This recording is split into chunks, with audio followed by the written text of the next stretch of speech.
Alô, alô, amigos da TV Soulmic, da TV 247, bom dia a todos.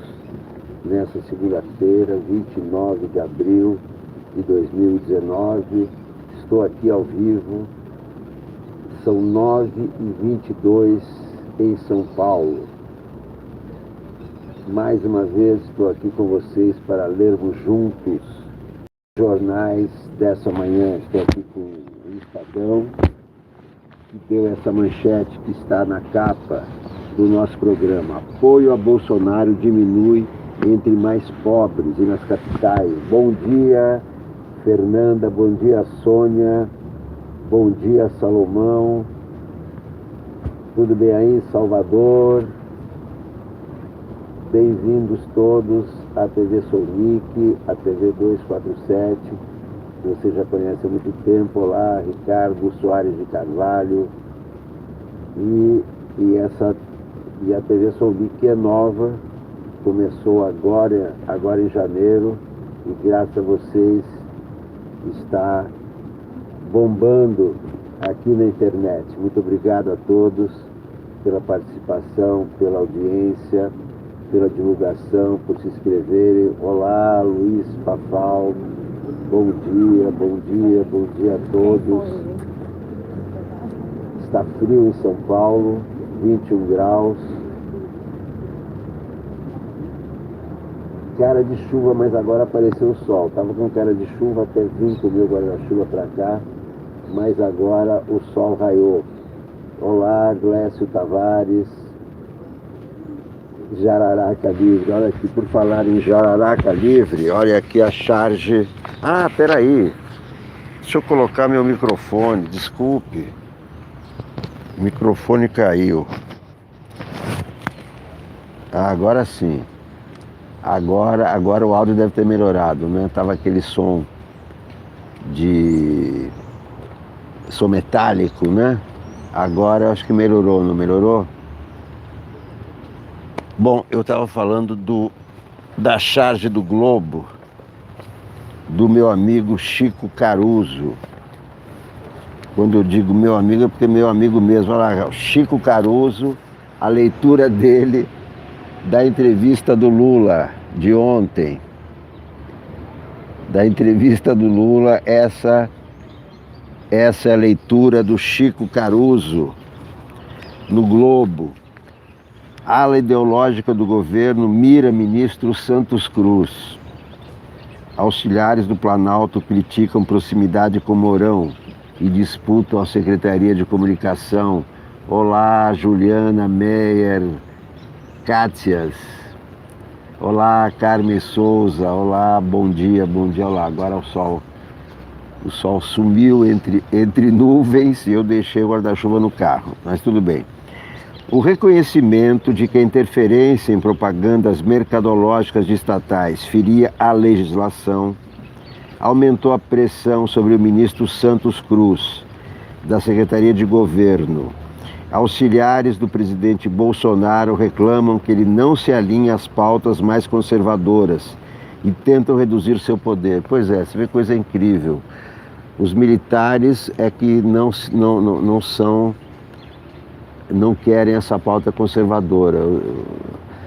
O Bolsonaro, eu acabei de escrever um texto agora para o 247, que o Bolsonaro insiste em violar a Constituição.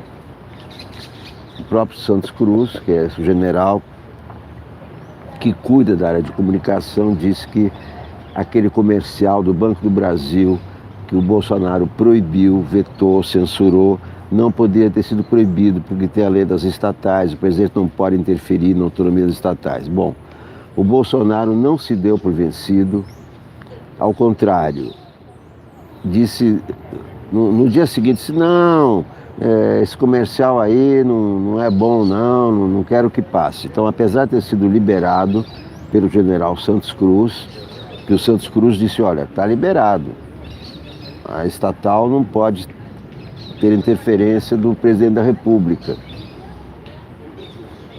E o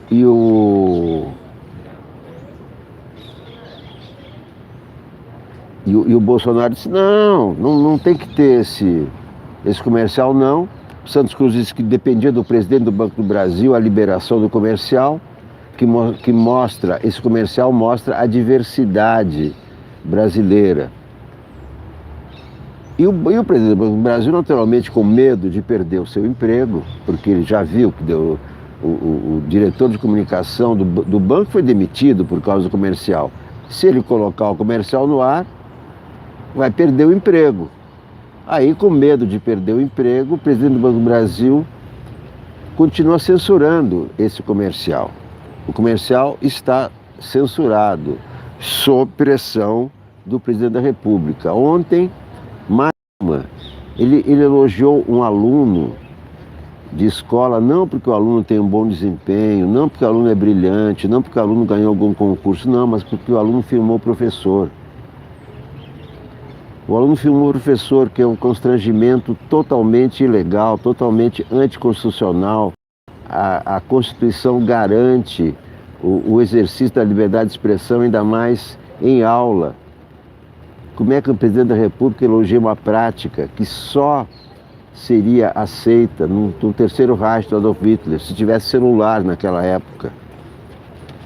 No entanto, ele elogiou, mais uma vez violando a Constituição. Quer dizer, Bolsonaro é reincidente em violar a democracia, porque violar a Constituição é violar a democracia, é a mesma coisa.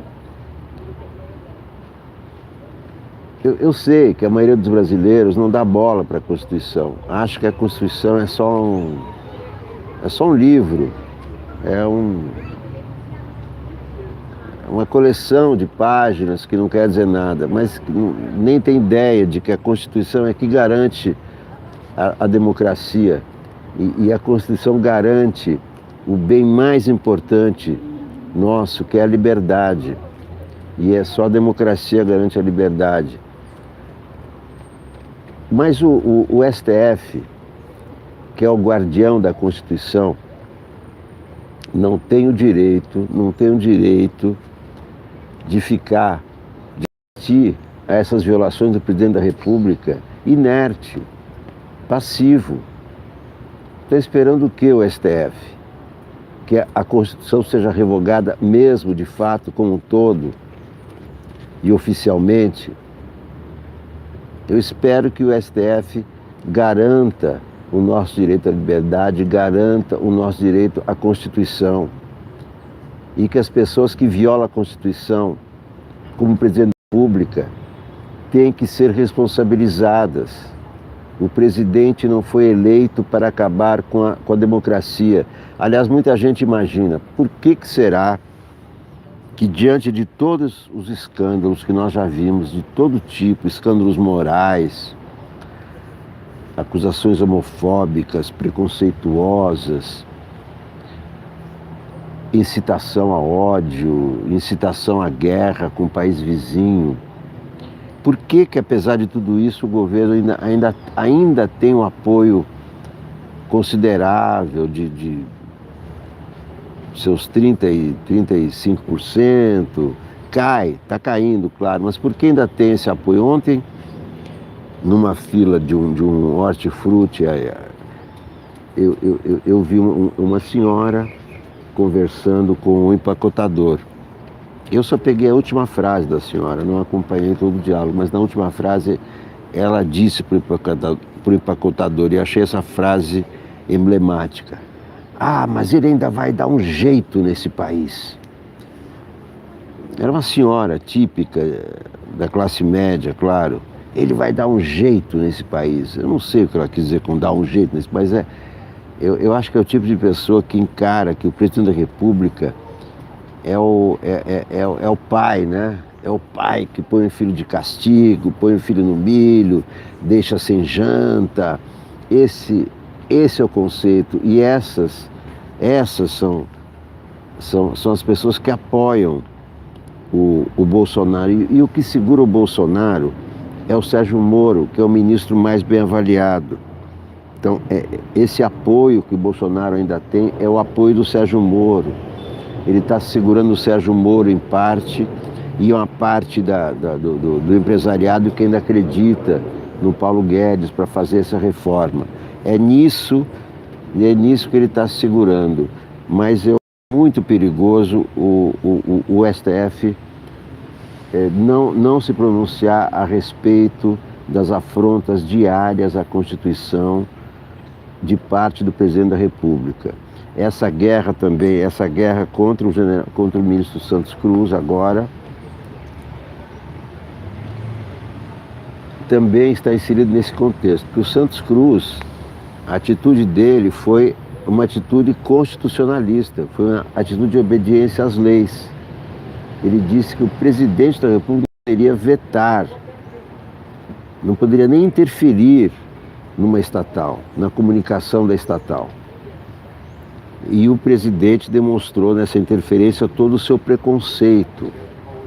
Se a interferência dele fosse para melhorar, fosse para promover a união entre os brasileiros, não.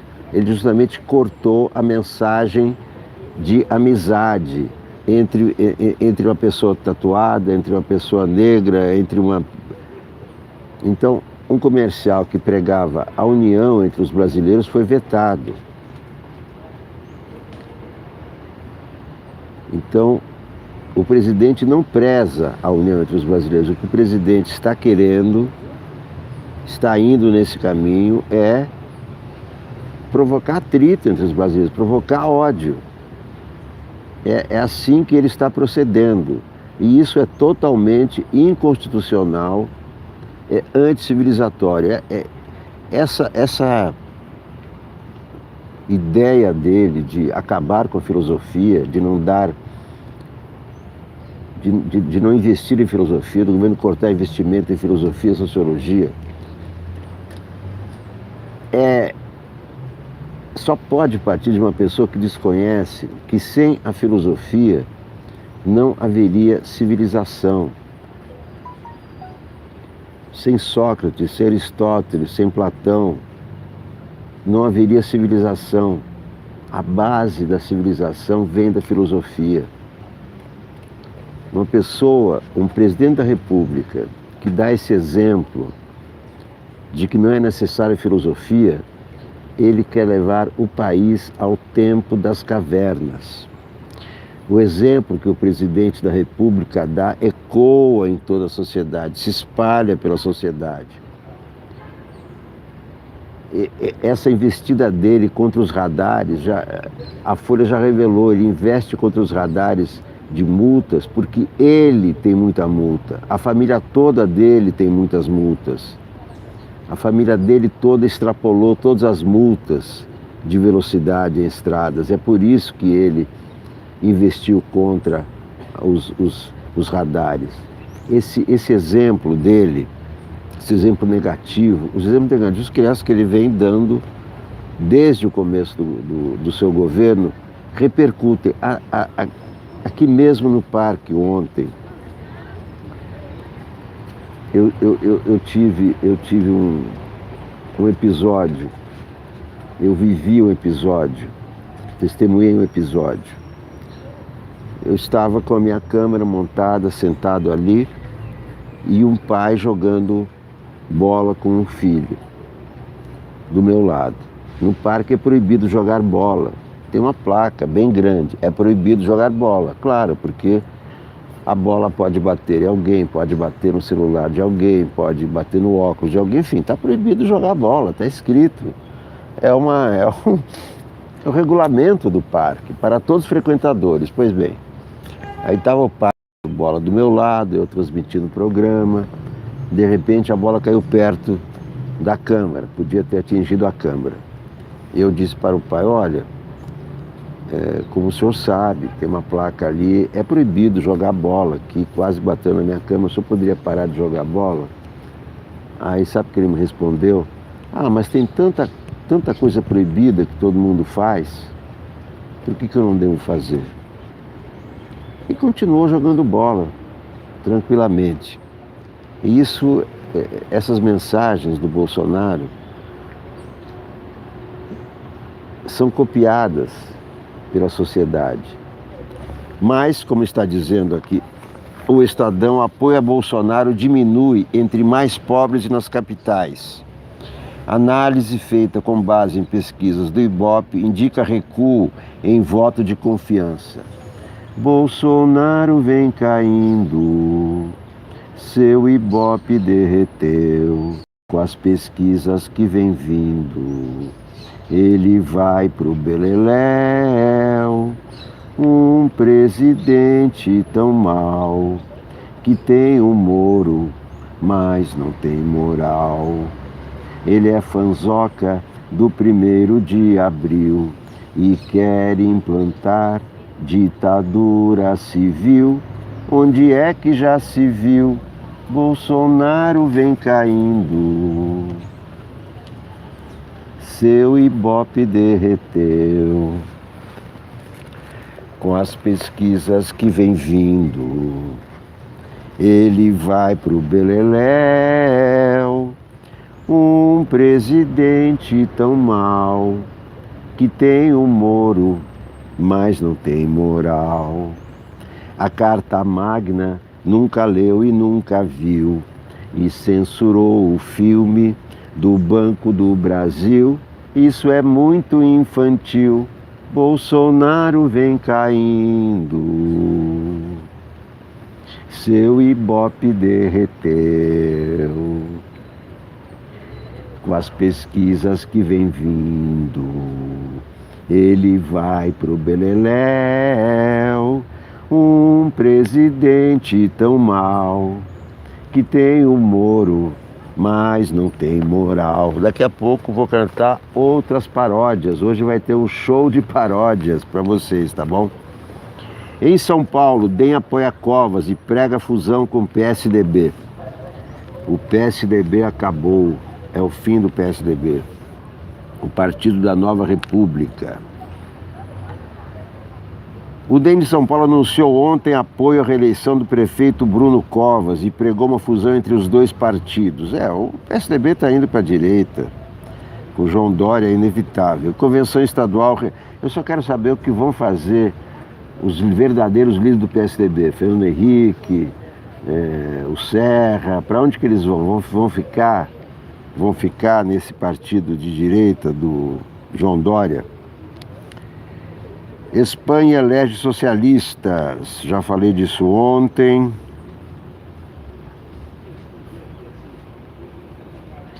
Presente à convenção do DEM, governador João Dória foi tratado como candidato à sucessão do presidente Jair Bolsonaro.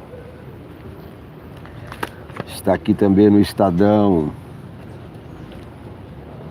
Bolsonaro vem caindo. Bom, no Estadão, vamos ver aqui as colunas do Estadão. As colunas do Estadão. Direto da fonte, Marina Morena, jovem empresária de Anitta, sonha em levar o Brasil ao mundo. Quem é Marina Morena? Marina Morena assina o Direto da Fonte ou Marina Morena é a jovem empresária? Não entendi. A Marina Morena era o nome da filha do João Bittar. Não sei se é ela. Bolsonaro vem caindo. Caderno C. Vamos ver. Primeiro, esse Direto da Fonte. Não, Direto da Fonte é da Sônia Raci. Marina Morena é o nome da empresária da Anitta. Você vê, antigamente a gente exportava bossa nova. Agora exporta Anitta. Diferença, né? Na sua primeira ida à Europa, acompanhando o turnê de Gilberto Gil, a hoje empresária Marina Morena percebeu que precisaria de dinheiro para aproveitar a viagem. A baiana, na época com 14 anos, tinha passagem e estadia pagas pela família Gil, mas nenhum tostão para chamar de seu. Eu queria dar um jeito de ganhar um dinheiro, e a Flora sugeriu que eu comprasse CDs do Gil e os revendesse nos shows. Eu vendia tudo, vendia tanto que ainda voltei com o dinheiro para o Brasil. Conta ela que chegou a morar com o cantor e sua mulher no Rio e é tratada como filha por eles. A proximidade é tanta que em brincadeiras na família também baiana de Dorival Caymmi se dizia que a canção Marina Marina Morena, você se pintou. O que ele compôs nos de 46 era de Gil. Aventura europeia ilustra bem o espírito empreendedor e um tanto cara de pau de Marina. Aos 35 anos, ela é uma das responsáveis pelo salto internacional dado por Anitta, tida hoje como a cantora brasileira mais bem-sucedida no exterior. Que coisa, hein? Em homenagem à Bossa Nova e ao João Gilberto, vou cantar para vocês. Na verdade é o Tom Jobim, né? É do Tom Jobim. Mas em homenagem a essa turma toda, né? Tom Jobim, João Gilberto, Chico Buarque. Nair Anápolis pergunta: cadê o Queiroz? Vestiu uma camisa furada e um chinelão. Tirou foto no Alvorada, muito doidão. Mandou preparar a marmita com feijão e arroz. E sorria quando o Flávio dizia: só falta o Queiroz, só falta o Queiroz. Mas o que eu queria cantar para vocês é a Bossa Nova. Em vez de Bossa Nova, agora o Brasil exporta Anitta. Fernando Guerra diz: não faz isso, Alex. O que você quer dizer não faz isso? É para não cantar? É para não fazer o quê? Fernando Guerra continua dizendo aqui: não faz isso, Alex. O que quer dizer isso? Um banquinho e um trilhão, muita privatização pra juntar aquela dinheirama. Muita grana vai entrar, a reforma vai passar, da janela vê o povão chorando e grunhindo. Quero a vida sempre assim, 1 trilhão perto de mim, até a gente afundar na lama. E eu que era um traste, sem um lugar no mundo, ao encontrar Bolsonaro, descobri como enganar muito trouxa, meu amor. Essa é a minha homenagem à Bossa Nova. Agora o Brasil exporta Anitta. Morte na passarela, vocês souberam, né? Morreu um modelo, Thales Cotta, morreu na passarela ontem. Não, foi sábado. Uma tragédia marcou o encerramento da São Paulo Fashion Week no sábado, no Galpão Arca, na Vila Leopoldina. A morte no modelo Thales Gomes Alvarenga Soares, conhecido como Thales Cotta, que teve um mal súbito durante o desfile da marca Oxam e caiu em plena passarela. É algo sem precedentes na história da moda mundial. Apesar de o desfile ter sido imediatamente interrompido e de Thales ter recebido pronto atendimento, ele não resistiu. O enterro está marcado para hoje, 17 horas, em Maniuaçu, em Minas Gerais. Aos 25 anos, o modelo não tinha histórico de ataque de epilepsia ou desmaios. A causa da morte ainda não foi revelada. Estamos assustados, ele era muito saudável, praticava exercício todos os dias, disse sua irmã Gabriele Gomes.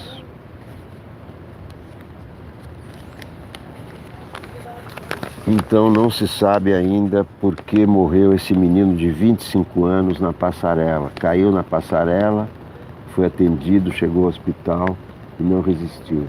Olá, bom dia, tudo bem?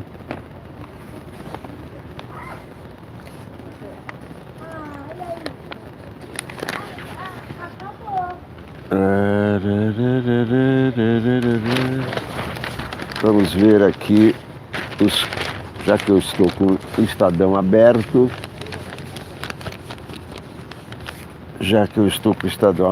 deixa eu ver os colunistas do Estadão, o que dizem hoje. Um banquinho e um trilhão, muita privatização, pra juntar aquela dinheirama. Eu não gosto do Estadão, acho muito chato, mas alguns colunistas são legais. Deixa eu ver se tem alguma coisa hoje legal. Muita privatização. Bolsonaro perde voto de confiança de mais pobres. Do início do mandato até abril, a aprovação ao governo Bolsonaro caiu mais entre segmentos da população que resistiram a abraçar sua candidatura à presidência da República. Análise do Estadão, com base nas pesquisas do Ibope, mostra que as quedas mais bruscas na avaliação positiva se deram entre nordestinos e eleitores com baixa escolaridade e renda. Entre os que se enquadram em um desses segmentos e chegaram a manifestar satisfação, boa parte já pulou do barco. Além disso, o movimento foi mais forte nas capitais. Segundo Márcia Cavallari, diretora executiva do Ibope Inteligência, Bolsonaro chegou a ganhar, logo depois da posse, um voto de confiança significativo, mesmo em setores que na eleição presidencial penderam majoritariamente para Fernando Haddad, como os mais pobres e nordestinos. Nesses segmentos, porém, a identificação com Bolsonaro é mais frágil, observa ela. A partir do momento em que o governo passa pelos primeiros desgastes, essa população manifesta seu descontentamento de forma mais rápida. Desde a posse, o governo tem enfrentado disputas entre olavistas e militares na definição de políticas públicas e também dificuldades para construir uma base de apoio no Congresso, com prejuízo para a tramitação de projetos como a reforma da Previdência. No Nordeste, de cada 10 eleitores que consideravam o governo bom ou ótimo, 4 já mudaram de ideia. De cada 10, 4 já mudaram de ideia, 40%. No Sudeste e no Sul, esse movimento também se observa, mas com menor intensidade. 3 e 2 de cada 10, respectivamente, já deixaram de manifestar a aprovação. Na segmentação do eleitorado por renda, a insatisfação cresce de forma mais veloz nas faixas mais baixas. Entre as mais pobres, que ganham até 2 salários mínimos, que aprovavam o governo em janeiro, 1/3 já mudou de opinião. Entre os que ganham mais do que isso e também viam a gestão como boa ou ótima, apenas 1/5 alterou essa percepção. A queda na aprovação de Bolsonaro também foi mais expressiva nas capitais. Em janeiro, as taxas de satisfação nas capitais e interior eram próximas, 47% e 51%. Em abril, passaram para 30% e 37%. Bolsonaro vem caindo, o Ibope derreteu. Olha a cara dele olhando o Ibope. Olha a cara dele olhando o Ibope. Luiz Bergosa, Juliana Maier, olá, bom dia a todos. Militares fazem alerta, o inimigo ainda é o PT. Vocês lembram que o Lula fez uma cena aos militares, queria conversar com os militares, queria saber por que eles odeiam o PT. Aqui está a resposta, na coluna do Estadão. Militares fazem alerta, o inimigo ainda é o PT. Que coisa horrorosa. A possibilidade de Lula obter o benefício de uma prisão mais branda neste ano reacendeu um alerta na caserna. Militares de alta patente temem que, com liberdade para articular e receber visitas, o ex-presidente invista na criação de um novo poste para futuras eleições. E por que não? Qual é o problema? O problema é que militar não sabe conviver em democracia quando está na política. O receio aumenta conforme os núcleos de poder da gestão Jair Bolsonaro se digladiam e a avaliação do governo dá sinais de estar em viés de baixa. Por isso, a ordem entre os militares é evitar disputas estéreis e se lembrar sempre de quem é o inimigo comum, a esquerda e o PT. Puxa, eu que pensei que os militares tinham evoluído. Mas não evolui, não.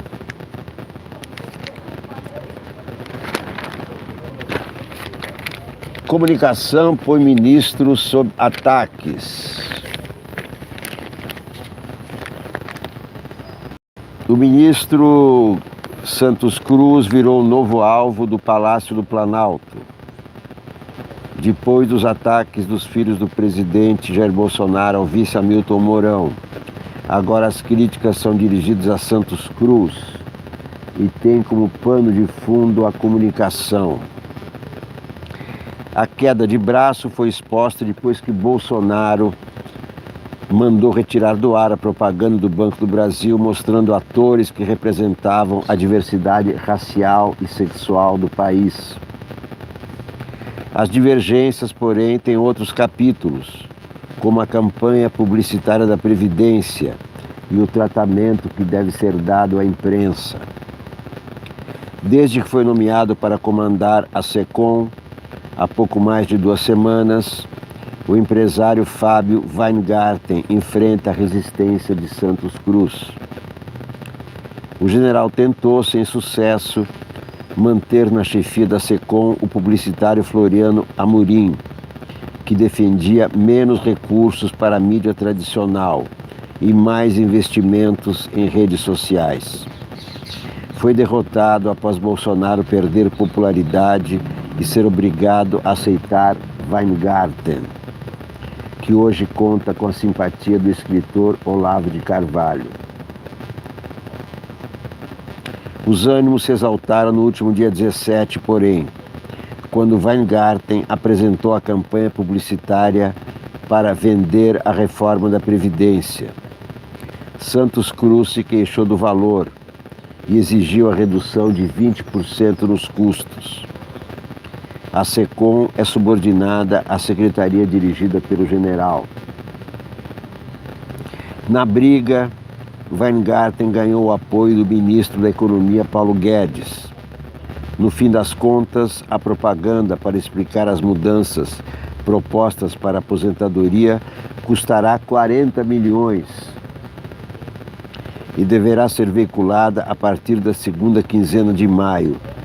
Vão jogar no lixo 40 milhões nossos, 40 milhões dos contribuintes, para nos convencer que será bom para nós ficarmos mais pobres quando mais velhos. Quer dizer, eu não, eu já estou velho, mas vocês aí que estão assistindo. Então o governo está torrando 40 milhões de reais nossos para nos impingir um assalto a nós mesmos. A deputada Carla Zambelli, do PSL, elogiou no Facebook o fato de Santos Cruz ter aprovado o investimento.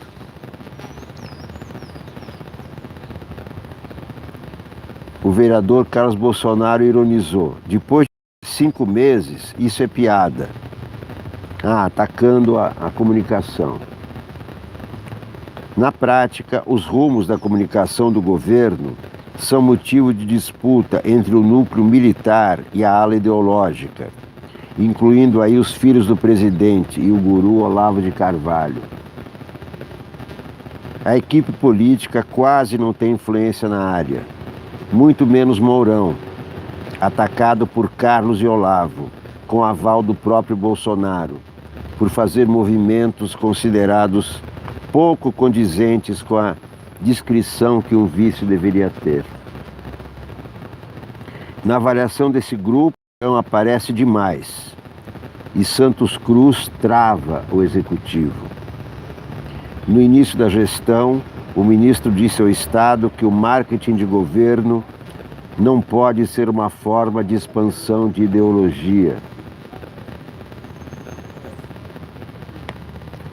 Weingarten fez uma apresentação aos ministros na terça-feira sobre os desafios para vencer a batalha da comunicação nos tempos do Twitter e pediu que todos tirassem agendas positivas da gaveta.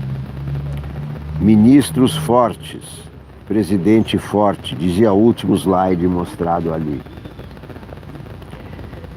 3 dias depois, no entanto, Santos Cruz desautorizou uma ordem da SECOM para que o material de propaganda da administração passasse antes pelo crivo da pasta.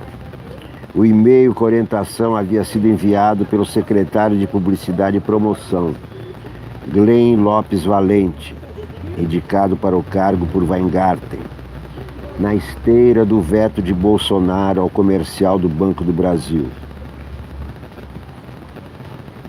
Disse Santos Cruz em comunicado: não cabe à administração direta intervir no conteúdo da publicidade estritamente mercadológica das empresas estatais. O confronto contrariou Bolsonaro, que falou o seguinte: quem indica e nomeia presidente do Banco do Brasil? Sou eu? Não preciso falar mais nada então, disse ele anteontem, ao dizer que os ministros deveriam seguir sua linha de pensamento ou ficar em silêncio. Essa é a lei Bolsonaro. Ou concordam comigo ou fiquem em silêncio. Lei Bolsonaro. Foi decretada hoje a lei Bolsonaro. Artigo 1. Aos ministros. Ou vocês concordam comigo ou ficam quietos. Questionado pelo Estado se o puxão de orelha era para Santos Cruz, o presidente amenizou o mal-estar. Santos Cruz é meu irmão, que é isso? Foi meu colega de pentatlo militar no meu tempo de tenente, ele capitão. Procurado, Santos Cruz não quis se manifestar. Logo abaixo dessa matéria, a outra violação da Constituição do presidente da República. O Weingarten disse ministros fortes, presidente forte. Eu digo, presidente que não respeita a Constituição, não há ministro que dê jeito. Presidente divulga vídeo de aluna que filmou professora. O presidente Jair Bolsonaro voltou a defender o projeto Escola Sem Partido, que combate uma suposta doutrinação política e ideológica. Ontem pela manhã, ele publicou em suas redes sociais um vídeo no qual uma aluna de cursinho, aluna de cursinho, uma aluna de cursinho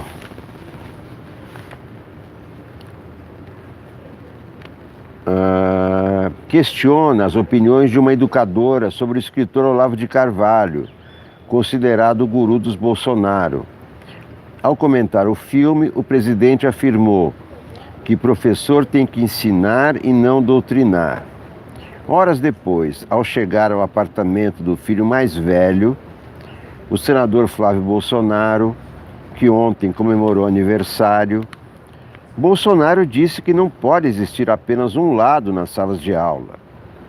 Nós queremos a escola sem partido, ou se tiver partidos, que tenha os dois lados. Não pode é ter um lado só na escola. Isso leva ao que não queremos. Para o ministro da Educação, Abraham Weintraub,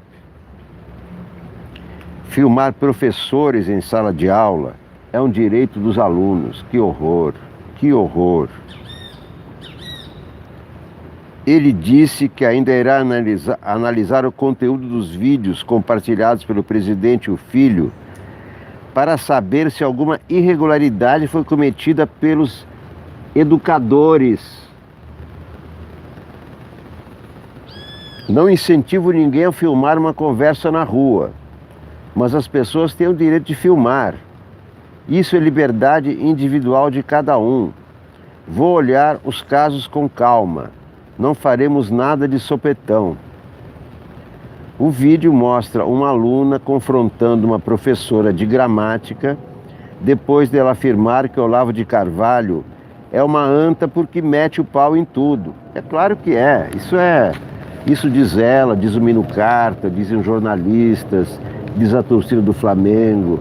Só não dizem o filho do presidente, os supostos alunos desse suposto filósofo. Não disse nada demais. E daí? Olavo de Carvalho é uma pessoa, não pode ser criticada. A estudante, então, avisa que filmou a aula e afirma ter perdido 25 minutos ouvindo opiniões político-partidárias e não aprendendo gramática. Não estou pagando cursinho para isso, reclama, informando ainda que vai procurar o diretor da instituição para reclamar. Nossa. O vídeo foi publicado nos perfis da Escola Sem Partido, canais constantemente usados para citar professores que estariam expondo suas opiniões políticas.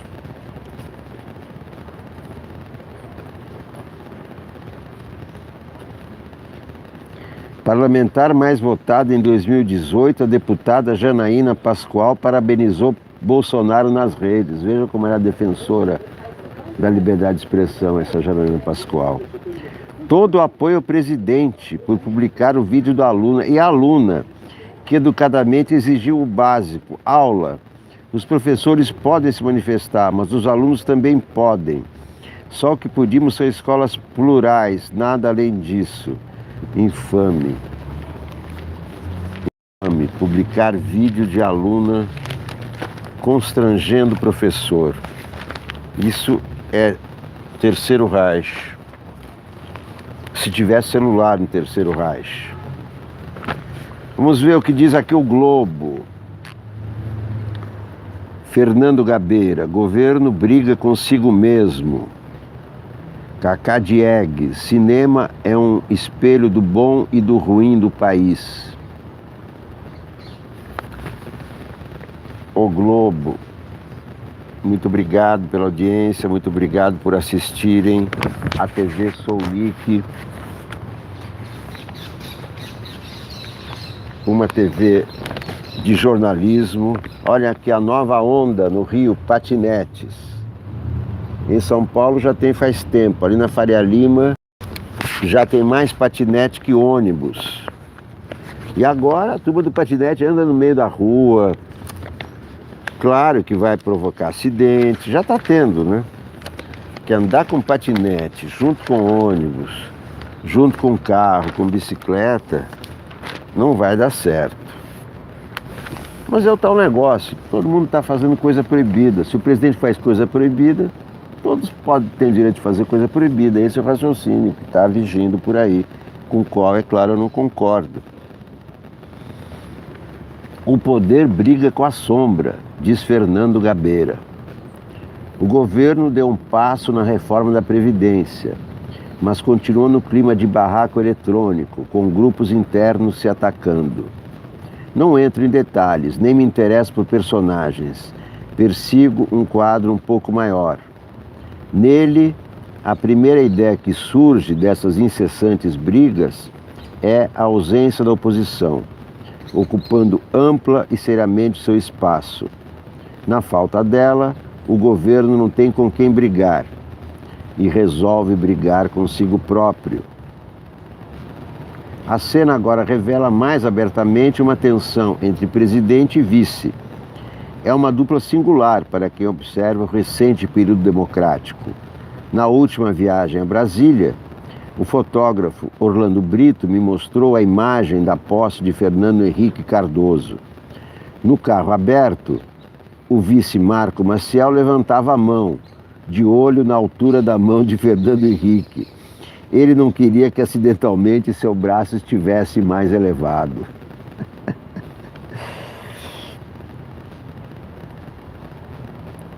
Marco Maciel era rigoroso na interpretação do papel do vice. Entre Temer e Dilma, houve um período em que a relação esquentou, terminando com aquela carta em tom de bolero. Você não se importa comigo, sou apenas um vice decorativo. Era, na verdade, uma carta de despedida. Temer já se preparava para substituir Dilma. Escreve Fernando Gabeira. Cacá Diegues escreve abuso de poder. Abuso de poder. Todo mundo sabe que a cultura é o mais precioso software que um país pode ter. Um poder capaz de influenciar sem a imposição do mercado ou a violência de uma guerra. É sempre em benefício de sua própria origem. Além disso, a cultura de um país como o Brasil é hoje objeto de uma estrutura econômica cada vez mais ampla e mais sofisticada. Em 2018, enquanto o cultivo, beneficiamento e moagem de café gerava cerca de 400 milhões de reais para a Receita Federal, o arrecadado através da produção cultural chegava a 905 milhões de reais. Como pode, então, o poder boicotar ou simplesmente fechar os olhos a essa força espiritual, social e econômica? O que o poder nacional quer da cultura? Pergunta Cacá Diegues. Eles não se enganam apenas na nova versão infanto-juvenil da Lei de Incentivo à Cultura, ex-Rouanet, tratando a produção cultural com limites e obrigações mercadologicamente inexíveis, como se o estímulo se destinasse a distrair escolares em férias. Como lembrou a socióloga e jornalista Ana Paula Souza, o governo se apropria, assim, de velho discurso do PT, no qual a lei não deve beneficiar artistas consagrados. Mesmo que seja verdadeiro que 90% dos projetos propostos nunca passaram do teto estabelecido agora, os outros 10% não precisam ou não merecem ser realizados? A lei, então, é seletiva? No cinema, o comportamento sombrio da Ancine nos sugere o pior. A interrupção de sua atividade de fomento a partir de 15 de abril, como está no documento interno que os jornais publicaram, e isso é simplesmente desastroso. Mas parece que a paralisia é necessária, entre aspas, para garantir a segurança jurídica dos servidores, fecha aspas. É claro que funcionários públicos precisam da proteção de seus empregos. Estamos juntos. Mas por que a segurança dos servidores é prioritária em detrimento dos produtores que trabalham na fabricação de filmes, objeto e sujeito, razão, enfim, da criação da agência?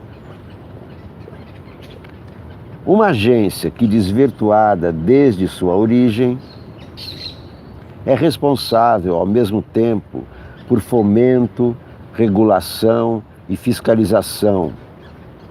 Uma espécie de poder único e absoluto na atividade. O que é inacreditável indesejável e inviável.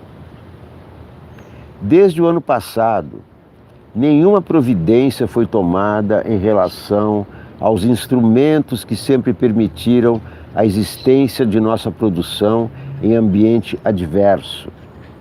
Nada foi feito em relação à regular e tradicional cota de tela anual, que não existe mais. O VOD continua ocupando nossas telinhas sem taxação alguma. O único país do mundo nessa condição.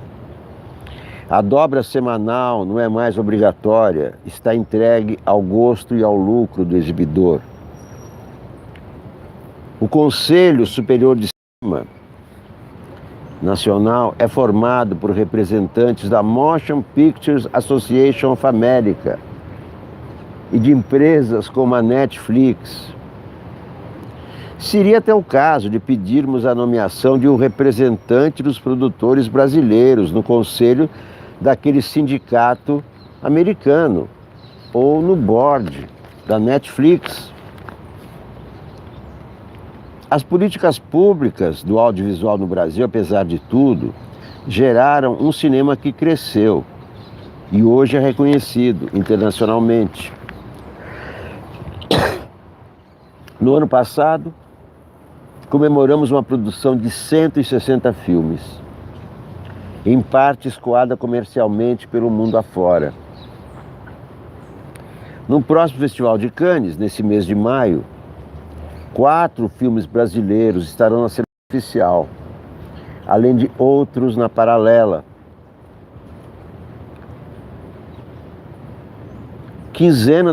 Na paralela quinzena dos realizadores. Mas o processo de desmonte da atividade segue se radicalizando, como se a cultura em geral e o cinema em particular fossem os inimigos do povo.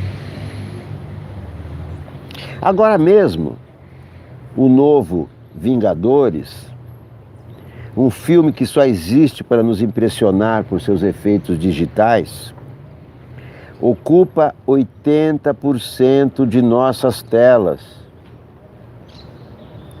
expulsando delas o filme brasileiro De Pernas pro Ar 3, que já fez quase 2 milhões de espectadores em cerca de 2 semanas. Com essa invasão do novo Vingadores, o filme brasileiro, mesmo com todo o seu sucesso, está sendo retirado de cartaz em 300 salas, não tendo como lutar por justa e necessária permanência, porque as leis de proteção não existem mais, ou simplesmente não são respeitadas. Uma das regras mais universais do capitalismo é a do combate ao abuso do poder econômico, mas no Brasil pode. Stephen McFeely, roteirista do novo Vingadores, diz que o que leva as pessoas ao cinema hoje são filmes com efeitos digitais. Volta o Cacá Diegues a falar. No fundo, o espectador desses filmes só quer mesmo passar 2 horas em uma sala com ar refrigerado, se distraindo da vida ou tirando uma soneca. Resultado, talvez, da vasta e incisiva campanha de promoção, nossos jornais, blogs e sites acabam apoiando entusiasticamente esses filmes. Eu acho um horror dedicar tantas páginas a um filme como esse, como fazem os jornais, como fazem as televisões, como fazem os sites, tudo isso. É porque eles pagam por essa publicidade.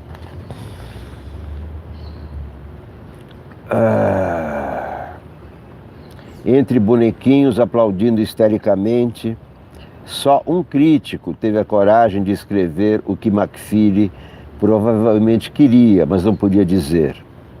Na Folha de São Paulo, Ivan Finotti afirmava outro dia que o novo Vingadores era o filme mais chato do ano. Nem outros governos anteriores a este, mesmo aqueles que produziram ou apoiaram leis que nos favoreciam, nunca fizeram um só gesto para mostrar à população o que nós e nossos filmes realmente somos. Um espelho do país, de suas coisas boas e ruins, de sua diversidade, de sua cultura. O cinema brasileiro vive hoje um paradoxo sofrido.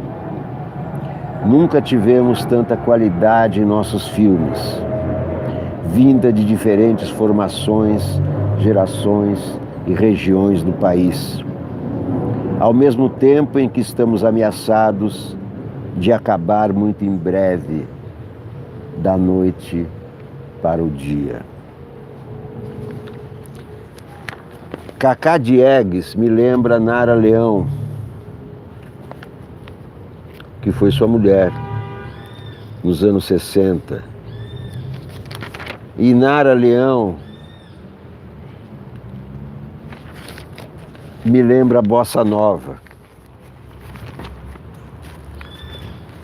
E Bossa Nova me lembra Garota de Ipanema. Olha que coisa mais feia, que coisa sem graça, é esse governo que só faz trapaça e que ninguém vê a hora de acabar. Esse governo não gosta de gay cinema, mas tem a Bizade Natal de Musema, aonde o lema é primeiro atirar. Ah, já não há mais mocinho. Ah, só tem dedo em riste. Ah, a burrice persiste. A burrice é contagiosa.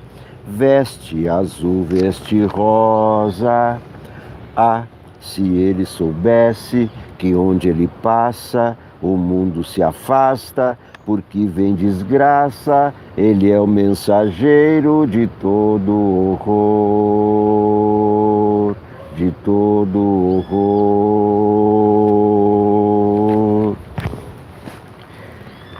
Vamos ver a Folha de São Paulo. Depois do Globo, depois, olha aqui. Igreja deve pagar tributo novo, diz chefe da Receita. Essa eu quero ver ele aprovar. Essa eu quero ver o chefe da Receita aprovar o imposto do Edir Macedo. Marco Sintra defende contribuição universal.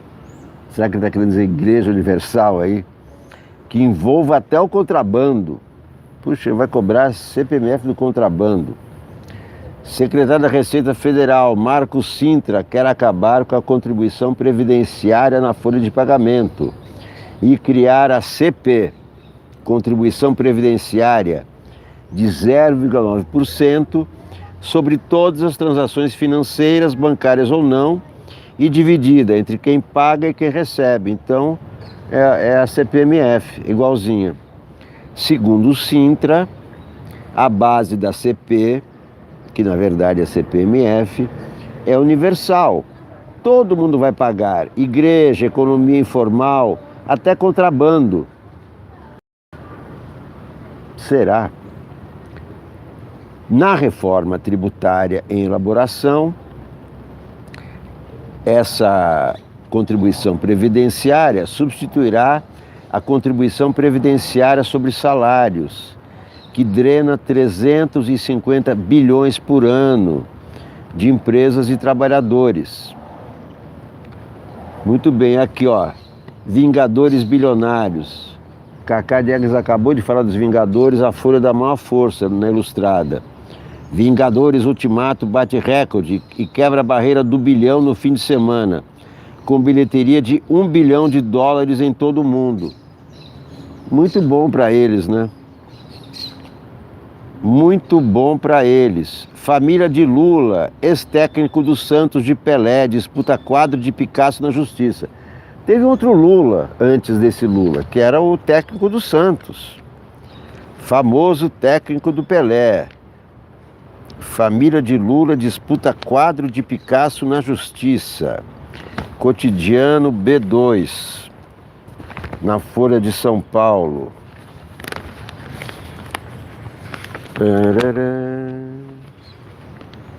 Vamos ver do que se trata. Familiares de técnico de Pelé disputam quadro de Picasso.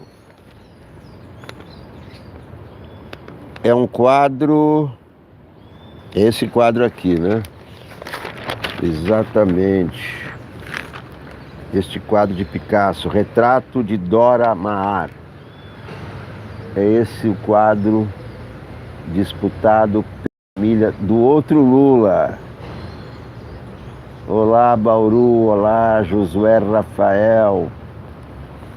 Família do Lula dos Santos. Vamos ver aqui. Quem é o verdadeiro proprietário de uma pintura de Pablo Picasso, de 1939, na qual o artista espanhol retratou Dora Maar, sua famosa musa e amante? A matéria de Rogério Gentili na Folha. A dúvida percorre as 962 páginas do inventário do espólio de Maria Aurora Pérez Passos, falecida há 46 anos, mãe de Luiz Alonso Pérez, o Lula, técnico de futebol do Santos na época do Pelé.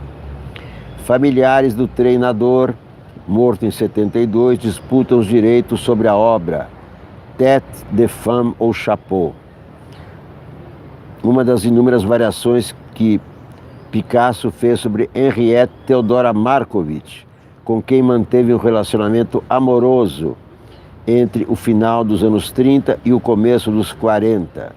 A mais conhecida da série, Dora Maar Ochá, na qual ela é retratada ao lado de um gato preto, foi vendida em 2006 por 92 milhões de dólares.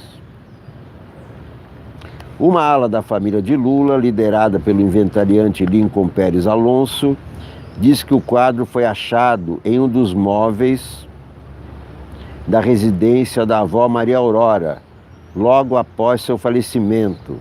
Havia também uma carta manuscrita em espanhol, na qual Picasso fazia referência à obra Tenho um quadro para usted.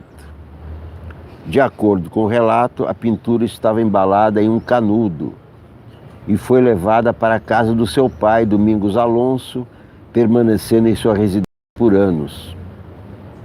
Segundo a petição apresentada à Justiça, em dado momento, a obra foi entregue por Domingos para o sobrinho Marcos Tadeu Alonso, filho do treinador do Santos, para que ele, como marchand, investigasse sua procedência.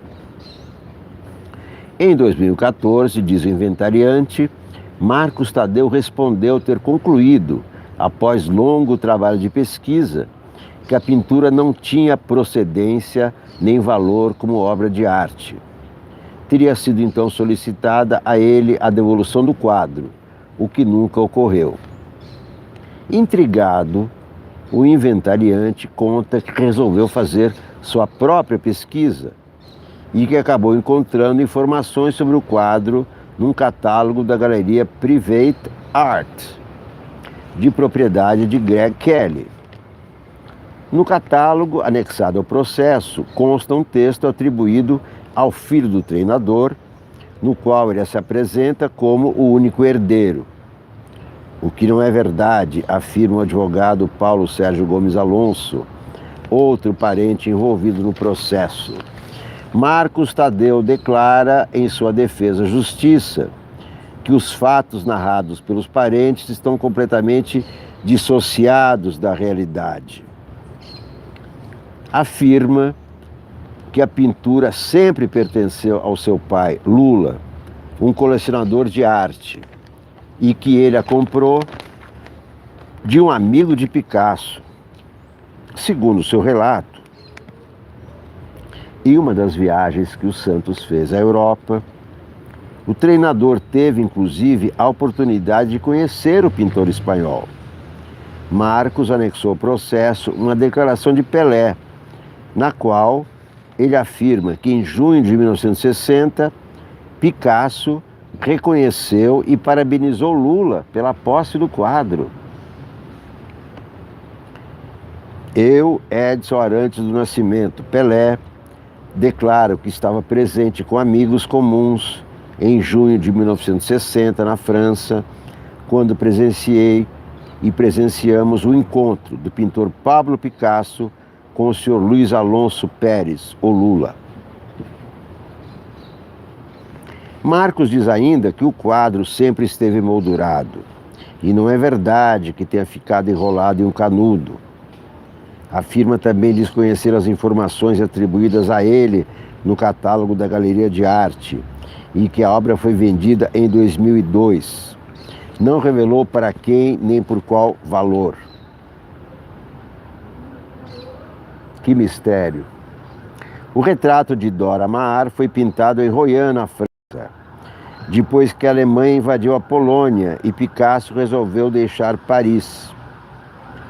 Filha de um arquiteto croata, Dora era uma fotógrafa ligada à vanguarda parisiense e havia documentado o processo de criação de Guernica, a monumental obra que retrata a cidade homônima durante a Guerra Civil Espanhola. Picasso, de acordo com o texto assinado por Henrique Malin, editor do projeto Picasso Online, era fascinado pelo rosto sério da moça, iluminado pelos olhos azuis claros. E aqui está a foto do Picasso com a Dora Maar. Ao lado da esquerda, Dora Maar, olha.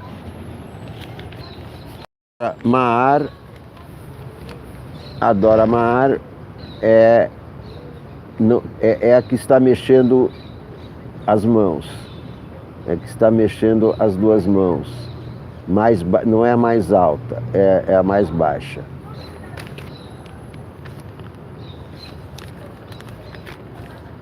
A única controvérsia que ainda persiste é justamente sobre quem era o real proprietário do quadro. Após 4 anos em disputa, o Tribunal de Justiça respondeu que a aferição dos fatos é matéria complexa e a solução do mistério dependerá ainda de uma nova e demorada ação judicial. Bem, amigos, o celular está me avisando que eu estou com pouca bateria. Muito obrigado a todos vocês pela enorme audiência, muito obrigado por se inscreverem, muito obrigado por assistirem, muito obrigado pelos likes, muito obrigado, sobretudo, por estarem juntos sempre que eu apareço. E eu apareço a qualquer momento. As minhas lives não têm horário marcado para não ficar preso dentro de uma grade. Mas sempre que há uma novidade, eu apareço para vocês. Ih, acabou a bateria.